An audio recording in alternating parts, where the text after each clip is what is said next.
नमस्कार बंधुगण, आपण मानंकु समस्तंकु आपणक निजस्व चैनल ज्योतिष दर्पण को मो हृदयर सहित स्वागत करुछि। बंधुगण, जदि आपण जने मिथुन राशि जात व्यक्ति तेबे आज भिडियोटी आपणक पई बहुत स्वतंत्र हेबाकु जाउछि। कारण आज आमे ए भिडियो रे राशि चक्र तृतीय राशि तथा मिथुन राशि रे जन्म होइतवा लोकंकर संपूर्ण जीवनी विषय रे आलोचना करिबा। मिथुन राशि बुधंक द्वारा शासित होइताए। बुध जदिओ सबुठारो सूर्यमंडल रे छोट ग्रह होता तथापि मध्य ज्योतिष शास्त्र रे ये अपार गुरुत्व रखि ज्योतिष शास्त्र रे मध्य बुधं को राजकुमार भाव विवेचना करा जाए एवं यही राजकुमार होउचंती मिथुन राशि अधिपति ग्रह। मिथुन राशि एक वायु तत्वर राशि अर्थात यह गतिशील स्पंदनशील एवं परिवर्तनशील मध्य। बुध सूर्यंक चारिपाखरे बहुत शीघ्रतार सहित घुरंती, बहुत कम समय मध्य गोटे राउंड समाप्त कर दियंती। यही कारणरू मिथुन राशि अधीन रे जन्मग्रहण करुवा लोक माने मध्य जीवन रे बहुत द्रुत गति करंती। समाने धीर हेबाकु पसंद केबे करंती नाही। समाने सर्वदा किछि नूतन करिबाकु ही चाहिथांती। किंतु बंधुगण, जेतेबेले जीवन रे बाधा उपजी थाए एमाने अस्थिर होई जानती, कारण अटकिबा एमानकर स्वभाव होई न थाए। मुहरे एवं सेमानंक आचरण रे एक अनन्य निर्दोषता प्रतिफलित हुए, कारण बुध जणे राजकुमार परि कोमल एवं पीड़ालियामी होइतांती। तेणु एही राशि लोकंक मध्यरे एक पीड़ालियामी स्वाभाविक भाव में उपस्थित रही थाए।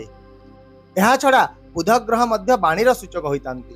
तेणु एमाने बहुत कथा कहती एवं लोक माननकु निज कथारे आकर्षित मध्य करितांती। यदि बुध एमानंक कुंडली रे एक शुभ स्थान रे स्थानित होइतांती तेबे एही बाणी ही एमानंकु दिने बहुत उच्चता को नहीं जाई थाए। ता सहित प्रसिद्धि एवं प्रगति पाई मध्य रास्ता प्रशस्त करि थाए। मिथुन राशि लोक स्वभावतः डुअल नेचर होइतांती, अर्थात द्वैत प्रकृतिर होइतांती। एमाने बहुत शीघ्र आनंदित हो जाती एवं सही समान भाव में सडन ही दुखित मध्य हो जाती। जदि कहीं एमानंकर प्रशंसा करुछि तेबे एमाने पिलांक परि फुली जाती एवं जदि कहीं समालोचना करि दउछि तेबे एमानंकर हृदय भांगी जाई थाए किंबा क्रोध मध्य थरे थरे आसी जाई थाए। यार अर्थ हेउछि एमाने अन्य मानंक कथा द्वारा सहजरे प्रभावित हो जाती। मनोभाव परिवर्तन एमानंकर व्यक्तित्व एक विशेष चिन्ह होइथाए, कारण चंद्र एमानंकर द्वितीय घर को शासन करिथांती, जे कि भावनार प्रतीक मध्य होइथांती। तेणु एमानंकर मन बारंबार परिवर्तनशील अटे। जेतेबेले एमानंकु कोनोसी निष्पत्ति नेबाको पड़िथाए एमाने द्वंद्व रे पड़ि जांती। केतेबेले गोटिए पार्श्व को तो केतेबेले अन्य पार्श्व को विचार करंती। एही द्वैत स्वभाव ही एमानंकु एककालीन अनेक दिगरे टाणी नै थाए। तथापि एमानंकर बुद्धि उल्लेखनीय। जेहेतु बुध ग्रह शासन करंती तेणु एही लोक माने एक बहुत युक्तियुक्त एवं विश्लेषणात्मक आभिमुख्य रखती। जेकोसी परिस्थिति को व्यवहारिक दृष्टिकोण देखिबार क्षमता एमानंकर रही थाए। आउ मध्य एमाने भावना द्वारा प्रभावित होई पारंती नाही, किंतु जेतेबेले मनोभाव परिवर्तन हुए एमाने केतेक समय निज भावना रे फसी जांती। एमानंकर व्यक्तित्व एही द्वंद्व एमानंक जीवन रे सबुबेले जटिलता वृद्धि करिथाए। एही कारणरू जेतेबेले कोनोसी समस्यार सम्मुखीन एमाने होइतांते अनुभव करंती जे एहा ही सबुठारो दुनियार बड़ समस्या एवं यहाँ को दूर करवा तांको पाई प्रायतः असंभव अटे। एमाने दुनिया को विलंब रे बुझितांती एवं सेतेबेले पर्यंत अनेक लोक एमानंक चरित्र सुजोग मध्य उठाई नहीं सारितांती। यह छड़ा बंधुगण एमानंकर आउ एक गुण मध्य रहिछि, जहा हेउछि सबु जानिबार इच्छा बा जिज्ञासा। जेपरि एक छोट पिला सबु किछि जानिबा को चाहे, मिथुन राशि लोक माने मध्य सबु किछिर मूल को जिबा को चेष्टा करितांती। समाने बहुत प्रश्न पचारंती, चिंता मध्य करंती एवं उत्तर न पाइबा पर्यंत अटकी रुहंती नाही। एही जिज्ञासु स्वभाव एमानंकु एक बड़ कार्य हासिल करिबाको, नूतन जिनिस शिखिबाको एवं प्रायतः अन्य मानंकु आश्चर्य करिबाको प्रेरणा देइथाए।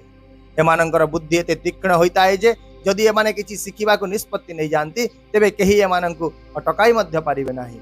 किंतु समस्या हेउछि एहा जे सेमाने स्थिर भाव रे रहि पारंती नाही, कारण बुध शीघ्र गति करिथांती एवं एही लोक माने मध्य समान प्रवृत्त होइतांती। एमाने एक कार्य आरंभ करंती, तापरे किछि समय परे समाने विरक्त होई अन्य किछि करिबाकु चाहिथांती। एही अस्थिरता ही एमानंक सबुठारु एक बड़ चैलेंज होइथाए। जदि एमाने आज कोनोसी विषय रे उत्साहित हेबे, किछि दिन परे एमाने सेतिरु आग्रह हराई देबे एवं तापरे किछि पुणी नूतन संधान पाई लागि पड़िबे। आज जहाकु भल कहिबे पर मुहूर्त रे से एमानंक पाई खराब होई जिवो। एमाने सबु किछि करिबाकु चाहंती, सबु किछि अनुभव करिबाकु चाहंती, किंतु गोटिए कार्य रे स्थिर रहिबा एमानंक पाई बहुत कष्टकर होई जाई थाए। एही कारणरू एमानंकर क्यारियर दिग मध्य प्रायतः अस्पष्ट रही थाए एवं एही प्रवृत्ति व्यक्तिगत जीवन में मध्य असंतुलन सृष्टि करे।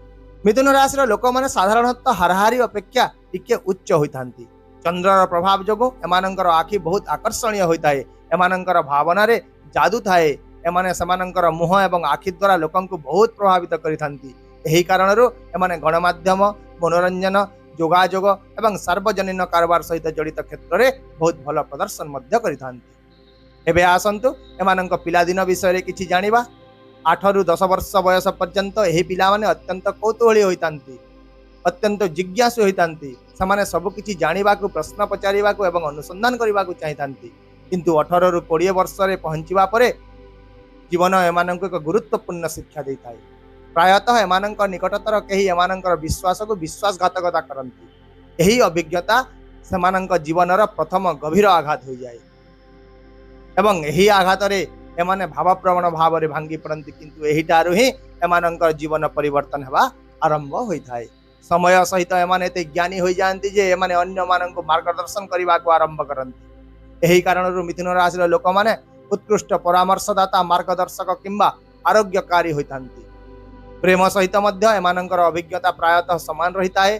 प्रारंभ में एमाने प्रेम को एक खेल परी व्यवहार करती किंतु जेतेबेले एमाने प्रकृत रे प्रेम करती एमाने सही व्यक्ति द्वारा ही आघात पाइथांती। एमानंक प्रेम जीवन रे अति कम रे थरे विश्वासघातकता निश्चित मिली थाए जहाँ एमानंकु इमोशनाली आहुरी शक्तिशाली कर दिए।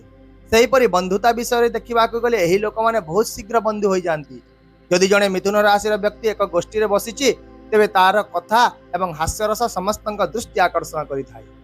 एही कारणरू सेमाने सहजरे समस्त वर्ग बयस एवं पृष्ठभूमिर लोकंक सहित शीघ्र संपर्क स्थापन कर दियंती किंतु दुखर विषय सेमाने प्रायतः निज बंधु मानक द्वारा ही विश्वासघातकता पाइथांती।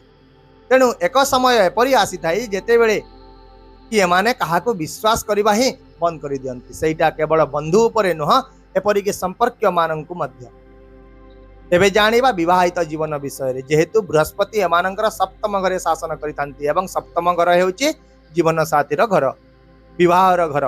तेणु एमानंकर जीवन साथी साधारणतः उदार धार्मिक किंतु अग्नि तत्वर होइथांती टिके स्वभाव प्रवण चिड़चिड़ा एवं भावुक होइथांती। मिथुन एक वायु राशि एवं धनु एक अग्नि राशि होइतिबारो एई दुई राशिर साक्षात समय रे केतेक समय द्वंद्व मध्य सृष्टि होइथाय। एमानंकर जीवन साथी बहुत भल होइतांती किंतु सेमाने मुख्यतः चिड़चिड़ा प्रकृतिर एवं रागी होइतांती। विवाह पर एमानंक जीवन रे उन्नति हुए सौभाग्य आसे एवं धन बुद्धि मध्य हुए किंतु किछि द्वंद्व एमानंक जीवन रे एक अंश होई रही जाइथाय। यदि बृहस्पति कुंडली रे भल भाव रे अवस्थित किंबा शुक्र सप्तम घरे अवस्थित तेबे वैवाहिक जीवन बहुत सुखमय हुए तथापि जदि यह न हुए तेबे भूल बुझामणा एवं विश्वास समस्या एटी बहुत सृष्टि होता है कारण बुध एवं बृहस्पति संपर्क एपरी होता है जे ए दुई जनक भितर केबे भी विश्वास बा मतर सामंजस्य रही न थाए। यह छड़ा शनि एमानंक कुंडलीर भाग्य घर उपर शासन करिथांती तेणु एमानंकर भाग्य टिके विलंबरे सपोर्ट करिथाए। शनि धीरे धीरे गति करती तेणु यही राशि लोक मानक सफलता धीरे धीरे ही मिली थाए। जेतेबेले एमाने कठिन परिश्रम एवं अभिज्ञता उभय पाइथांती सेतेबेले जीवनर मध्य भाग रे एमानंकर भाग्य चमकी थाए। पिलादिन एवं यौवन समय रे एमानंक उपरे पितांकर समर्थन अभाव रही थाए। हुए तो एमानंक पितांक समर्थन सीमित रही थाए किंबा सेमानंकर चिंताधारा मध्यरे असंगत थाए। एबे जदि आमे बयस अनुसार शुभ समय विषय कथा हेबा तेबे 32तम वर्ष को अत्यंत शुभ बोली विवेचना करा जाए। विवाह चाकरी घर संतान किंबा आर्थिक लाभ ए समस्त क्षेत्र में यही वर्ष एक गुरुत्वपूर्ण परिवर्तन निश्चित भाव में होता है। सेहीपरि 34, 36, 42, 43 एवं 50 वर्ष को मध्य अत्यंत गुरुत्वपूर्ण बोली विवेचना करा जाए। यही समय गुड़िक एमाने जीवन में किसी नुआ जिनिस हासिल करती एक नूतन उच्चतार पहुंची थांती एवं जीवन में सफलता पाई थांती। यह सहित जदि कुंडली रे बुध ग्रह प्रभावित न थांती तेबे एमानंक कथा ही तांको पई एक आशीर्वाद कार्य करिथाय। एही कारणरू मिथुन राशि लोके एक उत्कृष्ट शिक्षक वक्ता लेखक सांबादिक कलाकार प्रशिक्षक किंबा मनोरंजनकारी होई पारंती। मार्केटिंग विज्ञापन एवं गणमाध्यम सहित जड़ित क्षेत्र मध्य एमानंक पई अत्यंत अनुकूल होइथाय। सेहीपरि मिथुन राशि पई शुभ रंग हैला हलदिया हालुका नील सबुज एवं रूपा। बंधुत्वपूर्ण राशि मानक मध्य एमानकर कुंभ एवं तुला राशि सहित उत्कृष्ट सुसंगत देखा थाए सेटा बंधुत्व हो कि विवाह मध्य हो किंतु कन्या मकर एवं मीन राशि सहित एमानकर सुसंगतता टिके अधिक कष्टकर होता है। एबे आसंतु जानिबा मिथुन राशि पई किछि प्रतिकार विषय रे। मिथुन राशि लोक माने प्रथम सतर्कतार सहित सेमानंक बंधु मंडली बाछिबा उचित। समस्तंकु संपूर्ण हृदयर सहित ग्रहण करबा उचित नुहे। यदि जीवन रे समस्या अत्यधिक आसुची तेबे जणे योग्य विद्वान सहित परामर्श करी बुधवार दिन पन्ना रत्न पिंधिले बेसी भल हेबो एवं भगवान गणेश को दुब अर्पण करबा मध्य एमानंक पई बहुत लाभकारी होता है। यही प्रतिकार गुड़िक बुध ग्रह को शक्तिशाली करे एवं जीवन रे स्थिरता मध्य आनी दे थाए। ताहेले बंधुगण एहा तिला मिथुन राशि संपूर्ण जीवन विश्लेषण। आशा करुछि आपण एही वीडियो को निश्चित भाव में पसंद करिवे एवं आपणकर राशि को मध्य गभीर भाव में बुझी पारिबे। यदि आपण वीडियोटी को पसंद करिसेंती तेबे चैनल को सब्सक्राइब कर दियंतु, वीडियोटी को लाइक करंतु, शेयर करंतु एवं कमेंट रे आपणकर मूल्यवान मतामत निश्चित भाव में आमको दियंतु। तेबे वर्तमान पई मते विदाय दियंतु। रहुछि नमस्कार। जय जगन्नाथ।